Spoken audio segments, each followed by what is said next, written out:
ফারিদুল, তুমি বলতেছিলে যে আজকে গ্যালারিতে তুমি যখন খেলতেছো প্রথম বাংলাদেশের পতাকা, তো এই অনুভূতিটা তোমার কেমন ছিল বাংলাদেশের পতাকা দেখার পর? জি জি, না আমার অনুভূতি তো অবশ্যই ভালো ছিল যে ফার্স্ট টাইম আমি আমার নিজের দেশের পতাকা দেখছি গ্যালারির মধ্যে।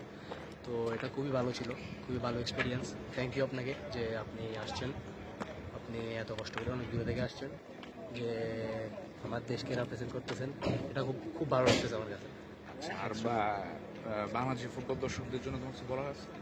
বাংলাদেশের ফুটবল দর্শকের জন্য শুধু থ্যাংক ইউ, কারণ ওরা আমাকে অনেক সাপোর্ট করতেছে। মানে যখন থেকে ওরা আমাকে চিনে, ওরা আমাকে অনেক উচ্চতায় নিয়ে গেছে। আর আমিও আমার সর্বোচ্চটা দিয়ে মানে ওদেরকে উচ্ছ্বাসিত করবো আরও। ইনশাআল্লাহ আল্লাহ পাক যদি চায় অবশ্যই আমি আবার বাংলাদেশে খেলবো।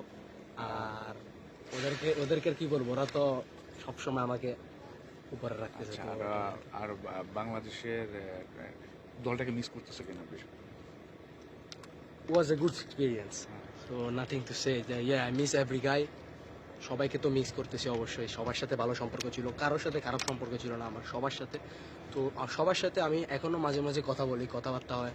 ওই দিন জামাল ভাইয়ের বার্থডে ছিল, তো ওনার সাথে ওনাকে হ্যাপি বার্থডে জানালাম। সবার সাথে ভালো সম্পর্ক, অবশ্যই ওদেরকে মিস করতেছি। আবার ইনশাল্লাহ আল্লাহ পাক যদি চায় ওদের সাথে আবার ইনশাল্লাহ খেলবো একসাথে। এটাই ইনশাল্লাহ। ইনশাল্লাহ। তোমার জন্য শুভকামনা থাকলো। ইনশাল্লাহ ওকে ভাই, খুব দ্রুত তোমাকে আমরা বাংলাদেশ টিমে ইনশাল্লাহ আসতে দিতে। ইনশাল্লাহ ইনশাল্লাহ ইনশাল্লাহ। আসসালামু আলাইকুম।